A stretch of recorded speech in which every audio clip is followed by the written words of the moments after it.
मोदी सरकार दोगली सरकार है। ऐसी सरकार कभी जिंदगी में नहीं आनी चाहिए।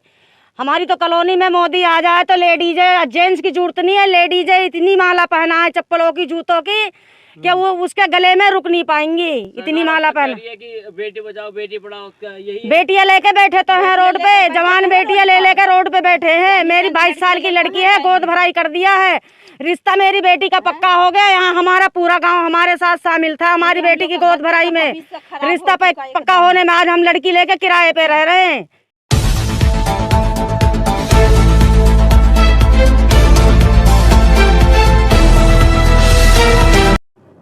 आदाब दोस्तों, बहुत बहुत स्वागत है आपका हमारे चैनल NH आवाज़ में। इस वक्त मैं मौजूद हूं खोरी गांव में। खोरी गांव की तमाम खबरें आपको शुरू से अब तक दिखाई है। मकसद सिर्फ ये है कि उन लोगों को इंसाफ मिल पाए जिन लोगों ने अपने खून पसीने की कमाई से छोटा सा अपने सपनों का घर बनाया था, और उस सपनों के घर को सरकार ने कैसे ज़मींदोज़ किया, उस पर पीला पंजा चलाया, यानी कि बिल्डोज़र से उसको तोड़कर चकनाचूर कर दिया। मेरे पीछे की तस्वीरें आप जहाँ तक देख पाएंगे वहाँ तक आपको मलबे का ढेर नज़र आएगा। ये तस्वीरें इसलिए दिखा रहा हूँ कि जिन लोगों ने ये अफवाह उड़ाई है कि उन लोगों को घर और मकान दे दिए गए हैं, उन लोगों को फ्लैट्स दे दिए गए हैं, लेकिन ये सच्चाई से कहीं तक दूर नज़र आते हैं। मैं इस वक्त जहाँ बैठा हूँ मेरे ऊपर आप देख पा रहे होंगे काली तिरपाल डली हुई है, और ऐसी ही झोपड़ियों में तमाम लोग यहाँ पर रह रहे हैं जिनके मकान थे। एक दो नहीं बल्कि लाखों लोग जो है यहाँ पर बेघर हो गए हैं। महिलाओं का कहना है कि आखिर हम जाएँ कहाँ। छोटे छोटे बच्चे हैं, कुछ महिलाओं का कहना है कि जवान बेटियाँ हैं, उनको लेकर कहाँ जाएंगे। तो ये तस्वीरें उसी भारत की है जिसकी मिसाल पूरी दुनिया के अंदर दी जाती है। तो मैं आज एक झोपड़ी के अंदर आके बैठा हूँ और आप लोगों को उन लोगों से बात कराऊंगा जिनके यहाँ पर मकान और घर तोड़े गए हैं। क्या उन्होंने पूरी ज़िंदगी के अंदर कभी सोचा होगा कि इस तरीके से उनके घरों के ऊपर बिल्डोज़र चलाया जाएगा, या फिर चाह करके भी वो ऐसा मकान बना पाएंगे। मेरे साथ महिलाएं हैं जिनके मकान टूटे हैं। पहले उनसे शुरुआत करते हैं कि क्या कुछ कहना चाहेंगे सरकार से, या अब तक इनको क्या मिला है। क्या मिला है आपको सरकार से अभी तक? मुझे तो सरकार से कुछ भी नहीं मिला है। घर तोड़ रहा सरकार ने, उसके बाद सरकार ये कह रही है हमने फ्लैट्स दे दिए। कहीं फ्लैट मिला किसी को आपको? कुछ भी नहीं दिया गया है। यहाँ पे सब अपनी झोपड़ी डाल रहे हैं और सब किराए पे रह रहे हैं। यहाँ किसी को कुछ भी नहीं दिया गया। सरकार खाली ऐसे ही अफवाह उड़ा रही है। अभी तक किसी को कुछ नहीं दिया गया है। अच्छा, आप कितना टाइम से रह रही थी? मुझे यहाँ पे 22 साल हो गए। अच्छा। और मेरे बच्चों का मेरी एक बेटी है एक बेटा है। मेरे दोनों बच्चों का जन्म भी यहीं हुआ है, और मैंने बेटे की शादी कर दी 2 साल पहले। लड़की की शादी अभी मैंने गोद भराई करी थी इसी मकान में। मेरा 3 मंजिल का मकान था, किसी की झुग्गी झोपड़ी नहीं थी। ये मेरा सामने मकान है, 3 मंजिल का मेरा मकान था। सारी ज़िंदगी की कमाई मैंने इसी में लगा दिया था। और मेरा लड़का बीमार भी रहता है, लड़की की शादी नहीं हुई है। अब हम लोग किराए पे सब लोग रह रहे हैं। यहाँ झोपड़ी डाले हैं तो प्रशासन आता है, ये कहता है कि इन्हें हटा लो।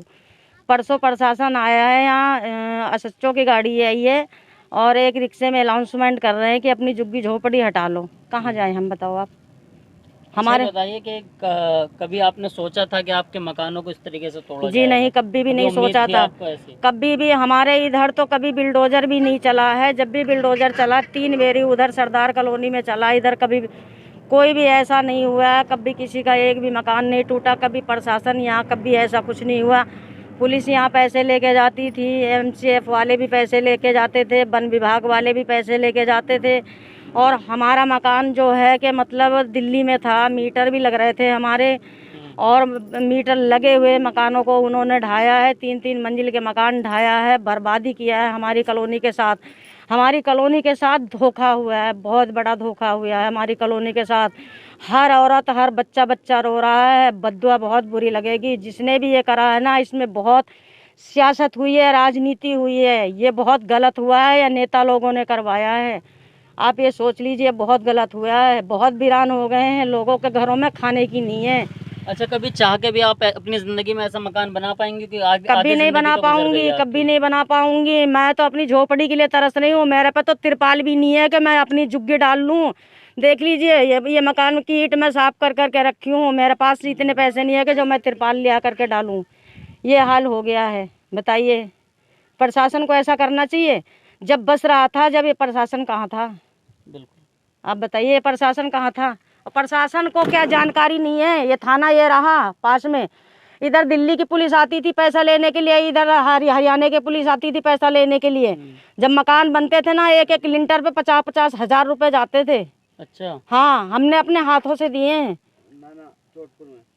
अच्छा, आपका भी मकान तोड़ा गया है यहाँ पे? यही है मेरा मकान। ये आपका मकान हाँ, है? यही मेरा तोड़ा। देखिए 2 मंजिल का लेंटर का मकान था, बेसमेंट समेत था। देख लीजिए क्या हालत है। अब हम लोग का बड़े बड़े बच्चे हैं, बच्चे का हम लोग का भविष्य खराब हो गया। पढ़ाएंगे कि घर बनाएंगे कि किराए पर रहेंगे, कैसे हम लोग का अब दिन कटेगा। सियानी सियानी लड़कियां है, कैसे हम लोग शादी ब्याह करेंगे। लड़कियां सबको पढ़ाएंगे कि घर मकान बनाएंगे। इस टाइम पर तो हम लोग किराया देना भी भारी हो गया है। कैसे हम लोग जिएंगे। किराएदार है, किराए पर गए हैं तो मकान मालिक टाइम होते ही लाओ किराया लाओ। कैसे हम लोग क्या करेंगे। इस झोपड़ी में गर्मी बारिश गर्मी रात दिन हम लोग कैसे यहीं रह रहे हैं। पानी भी नहीं है, पानी भी सब उधर बंद पड़ा है, लाइट भी नहीं है हम लोग का। कैसे हम लोग का दिन कटेगा आप ही बताइए। नहीं, हम लोग का तो पूरी कमाई का पैसा जोड़ जोड़ कमाते गए लगाते गए। तो सरकार को पहले सोचना चाहिए ना कि हम जब बसा रहे हैं पब्लिक को। सरकार ने कभी मना नहीं किया आपको? कभी नहीं मना किया। मना किए होते तो हम लोग इतना पैसा क्यों लगाते। अब भी देखिए पक्की रोड बना है यहाँ पर। हाँ, पक्का रोड बना है मैंने अब अगर जब हम लोग को इतना पता होता कि टूट जाएगी तो हम इस मकानों में पैसे इतने क्यों लगाते। वही पैसा हम दबा कर रखते अपने बच्चे के लिए। तो सही बात है, या फिर कहीं और लगाते पैसा। कहीं और लगाते। अब हम लोग कहीं भी जाए तो हमारे बच्चे सबके आईडी यहाँ का बना हुआ है, यहाँ बच्चे पढ़ रहे हैं। तो हम लोग इस टाइम पर कोरोना काल में कहाँ जाए आप भी बताइए। सरकार तो सुना रहा था जहाँ झुकी वही मकान, जहाँ झुकी वही मकान। तो कहाँ 2022 में हम लोग का झुकी झोपड़ी का जहाँ रहेगा तो सब हम लोग को सरकारों ने खत्म कर दिया। लड़कियां सबको वो देने वाले थे, कुछ तो नहीं दिया हम लोगों को। दोगली सरकार है, दोगली सरकार। मोदी सरकार दोगली सरकार है। ऐसी सरकार कभी जिंदगी में नहीं आनी चाहिए। हमारी तो कॉलोनी में मोदी आ जाए तो लेडीज है, जेंट्स की जरूरत नहीं है। लेडीज है इतनी माला पहना है चप्पलों की जूतों की कि वो उसके गले में रुक नहीं पाएंगी। इतनी माला पहना कि बेटी बचाओ बेटी पढ़ाओ, यही बेटियां लेके बैठे तो हैं रोड पे। जवान बेटियां ले लेकर रोड पे बैठे हैं। मेरी 22 साल की लड़की है, गोद भराई कर दिया है। रिश्ता मेरी बेटी का पक्का हो गया। यहाँ हमारा पूरा गांव हमारे साथ शामिल था हमारी बेटी की गोद भराई में। रिश्ता पक्का होने में आज हम लड़की लेके किराए पे रह रहे हैं। ये सरकार तो झुमलेबाज है, कुछ भी नहीं है, दोगली सरकार है। ऐसी सरकार तो जानी चाहिए। हर पूरे देश को सोच लेना चाहिए। इस सरकार को कोई वोट ना दे, इस सरकार को कोई भी वोट नहीं दे। हम लोग दोगली सरकार है, झुमलेबाज। कैसे रहेंगे बच्चे सियानी। आपका भी घर तोड़ा गया है? हाँ भैया, हमारा भी घर तोड़ दिया। कितने टाइम से रह रही थी यहाँ पे? हम तो 10 साल से रह रहे हैं। 10 साल से रह रहे थे। अच्छा, क्या कहेंगे सरकार से? सरकार ने तो कुछ दिया नहीं अभी तक। दिया नहीं तो हम जाएंगे नहीं, यहीं रहेंगे। अच्छा, यहीं रहेंगे? हाँ, यहीं रहेंगे। अभी ये ऐलान किया गया है अभी 2 दिन पहले कि खोरी गांव खाली कराया खाली कराएंगे तो कोई बात ना, हम यहीं रहेंगे। बना रहे हैं, अब यहीं रहेंगे। जो भी आएगा उसको अब छोड़ेंगे नहीं। अच्छा, हाँ, क्योंकि मर तो चुके ही हैं, मतलब जो फैसला अब तो होगा उस साथ में होगा। ठीक है, अब नहीं, अब बहुत हो गया। भका भका क्या कहेंगे अम्मा? क्या कहेंगे भैया, हम लोग तो बहुत दुखित हो गए। हमारा भी मकान टूट गया। धूप में आ रहे हैं, तबीयत भी खराब हो जाती है।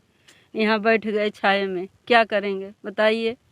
कितने साल से रह रही थी आप? हम लोग 13 साल से मैं रह रही थी। बच्चे हैं आपके? हाँ, मेरे बच्चे हैं, लड़की है लड़का है, शादी करने लायक। हम कहाँ जाएंगे बताइए। अम्मा, कभी सोचा था आपने कि ऐसे घर मकान नहीं टूटेगा भैया, कभी नहीं सोचे थे। सोचती तो क्यों लगाती यहाँ पे। अच्छा, जैसा कि यहाँ पे पानी बंद है, बिजली बंद है, सारी चीजें बंद है, कितनी परेशानी के साथ रह रही हैं? बहुत परेशानी है भैया। पानी लेके आए हैं, देखो पानी लेके आए हैं। जो फुटपाथ पे मांगने वाले रह रहे हैं ना, उनको भी सरकार टैंकर दे रही है सरकारी। जो फुटपाथ पे मांगने वाले रह रहे हैं ना, पत्थर चटे भी रह रहे हैं ना, उनको भी सरकार पानी दे रही है, बिजली दे रही है। हम हमारे लोगों के लिए, हम लोगों ने यहाँ जमीन कब्जा नहीं करी है, हम लोगों ने यहाँ जमीन खरीदी है, खरीद के बनाया है। कोई भी नहीं जाएगा, कोई बात नहीं। सरकार पानी भी रख ले, बिजली भी रख ले, लेकिन सरकार अगर यहाँ पे आई, इन गरीबों के साथ अन्याय अब हुआ, मकान टूट गए, कोई बात नहीं, सियासत हुई है ना, इन्होंने ऐसा आतंक फैला रखा है, इतना आतंक फैलाया, इतने डंडे बजाया हमारे गरीबों के साथ ना। अब डंडे बहुत खा लिए, अब नहीं खाने वाले। 15 से 20 आदमी यहाँ मर गए फांसी लगा के, कोई बगैर पानी के, कोई बगैर लाइट के, कोई भूख से, किसी के छत के नीचे, सर के नीचे छत नहीं, उससे जितने हम लोग तबाह हुए हैं ना। आज भैया मैं यहाँ 3 महीना से ऊपर हो गए टूटे हुए कॉलोनी को, और 3 महीने बाद आज मैं यहाँ आपको दिख रही हूँ। मैं यहाँ से छोड़ छाड़ के चली गई थी। क्योंकि यहाँ कोई भी अगर उनको लगता था ना कि लेडीज बोलेगी आगे खड़ी होएगी तो उसको उठा के बंद कर देना था। इनके डर के मारे आज हम पहली बार आपकी नज़र के सामने, आपकी हम वीडियो देखते थे, लेकिन हम कॉलोनी में आने की हमारी जरूरत नहीं होती थी, हम इतने डरते थे। क्या मेरी गलती ये है? हमारे मोहल्ले की लेडीजें हैं, जेंट्स हैं, बच्चे हैं, भरोसा करते हैं, और हम अगर उन्हें कहीं लेके जा रहे हैं या उनकी किसी भी चीज़ में किसी का बच्चा बंद हो गया, हम थाने गए हैं कि सर हमारे बच्चे को छोड़ दो, हमारा बच्चा नाजायज है, तो क्या उसे उठा के बंद कर दिया जाएगा? ऐसा प्रशासन कहीं देखा आपने? किसी ने देखा है? इसी डर से हम कॉलोनी में अपने दोनों बच्चे लेकर गांव चले गए थे, डर के मारे। अब आप सोचिए कि मेहमानों के घर में हम क्या खाए होंगे, कैसे रहे होंगे, किस तरीके से जिए होंगे, आप सोचो भैया। मेरा अपना घर छोड़ के, अपनी ज़मीन छोड़ के, उसके बाद में हम इधर उधर मारे फिरे, धक्के खा रहे थे। लोग बात कह रहे हैं कि वो तो चली गई, वो तो कॉलोनी छोड़ के चली गई। अब बताओ क्या करें हम? अपने बच्चे, हमारे बच्चों का कोई नहीं है तो हम क्या करते बताओ? हमारा तो आदमी भी नहीं है, मैं तो अपने बच्चे दोनों अकेली पाल रही हूँ, इन्हीं मोहल्ले वाले गांव बस्ती वालों के बीच में रह रही हूँ, और पूरे गांव को पता है कि मेरा आदमी भी नहीं, मैं बगैर आदमी की रह रही हूँ। मैं अगर मेरे को उठा के पुलिस बंद कर देती या कोई धारा लगा देती तो मेरे बच्चों को कौन होता बताओ? कोई रिश्तेदार किसी बच्चों का साथ देता है? एक दिन 2 दिन तो कोई भी रोटी खिला देता है। मैं डर के मारे 3 महीने बाद मैं यहाँ पे आई हूँ। देख लीजिए मेरे मकान में ईंट लग रही है, मेरा 3 मंजिल का मकान था, और पूरे गांव को पता है, और जो जितने हमारे पुराने लोग सबको पता है कि मैं भैया झूठ नहीं बोलती हूँ, और भगवान की कसम खा के कहती हूँ, झाड़ू बर्तन करके मैंने ये ज़मीन खरीदी थी। देखिए तस्वीरें इतनी दर्दनाक है कि महिलाओं ने अपना दर्द सुनाया तो शायद आपका भी दिल पसीज जाएगा। मैंने भी पहले भी एक महिला से बात करी है, उनका भी कहीं ना पति नहीं थे, इनके भी यहाँ पर शौहर नहीं है, और अपने बच्चों को पाल रही हैं। और एक सबसे बड़ा सवाल ये बार बार उठ रहा है कि जो लोग अपनी आवाज़ों को उठा रहे हैं उन लोगों को उठाकर बंद कर दिया जाता है, और बहुत सारे लोगों की गिरफ्तारियाँ हुई यहाँ से, मुझे पक्की खबर है इस चीज़ की। और बात करें तो यहाँ पर बहुत सारे पत्रकारों की गिरफ्तारी हुई, बहुत सारे लोगों की यहाँ पर हार्ट अटैक से मौत हुई, जिन लोगों ने अपनी पूरी ज़िंदगी की कमाई यहाँ पर लगाई थी, उनकी मौत की खबरों को छुपा दिया गया। तो ये सब तस्वीरें दिखाने के बाद शर्मिंदगी महसूस होती है। ये उसी भारत की तस्वीर है जिस भारत की मिसाल पूरी दुनिया में दी जाती है। तो ऐसी तस्वीरें हम आपको पहुंचाते रहेंगे, वो आपकी जिम्मेदारी है लोगों तक पहुंचाना।